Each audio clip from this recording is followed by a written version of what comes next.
sixth graders, I want to go ahead and talk a little bit this week about our finger notes and our bowing.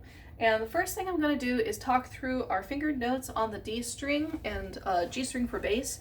So I want to go ahead and have a closer view here of my fingerboard, and you can see my tapes here that are lined up along the side.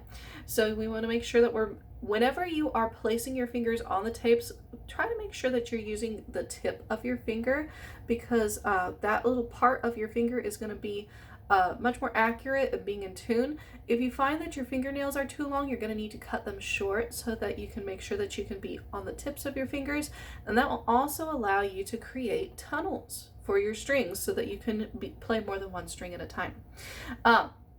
Couple of things here. When I am going up my D string, so this is a violin, so the D string is going to be this third string here. When I add my fingers, it'll be E, then F sharp, then G, and then if I use my fourth finger, it would be A. So for violas, it's going to be exactly the same, except for it would be over one string, because your D string would be on this one, right? For cellos, your instrument is much bigger than a violin. So here you would put your first finger on the first tape, and here on my violin, my second finger tape is really close, but it's really far on the cello. So instead we're going to use a third finger, and the second finger just hangs out in the space in the middle.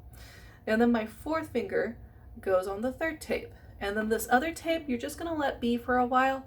We'll eventually use it, but it's not going to be right here at the beginning. So this would be E, F sharp, then G.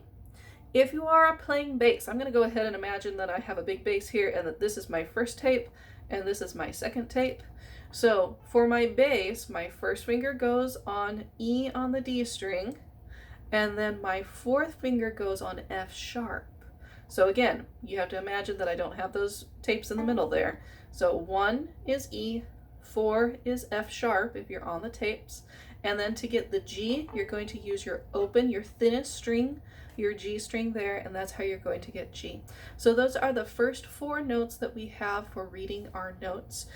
For basses, we will also be using open A for violins, violas, and cellos, which is higher than your open A. So on your G string, first finger on the G string is also an A, and it's a little bit higher. In your book, this will be on page 9 if you want to check it out. So again, we're walking up our fingers from our open D, D, E, F sharp, G, and then using open A at the moment. And we want to make sure that we have those. So make sure that you know how to read those. If you want to check it out in your book, go ahead and turn to page 6 and 7, and that will give you the basics of how to shape your hand and how to play those notes. When you first start, you can start out with doing pizzicato on those. Sorry.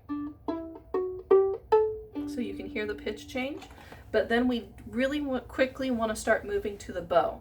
If you are playing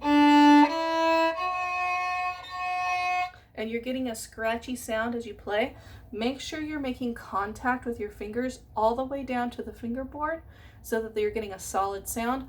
Also, be sure that your bow is traveling straight. I want to keep my bow as straight as possible. So hopefully that helps in keeping your left hand started.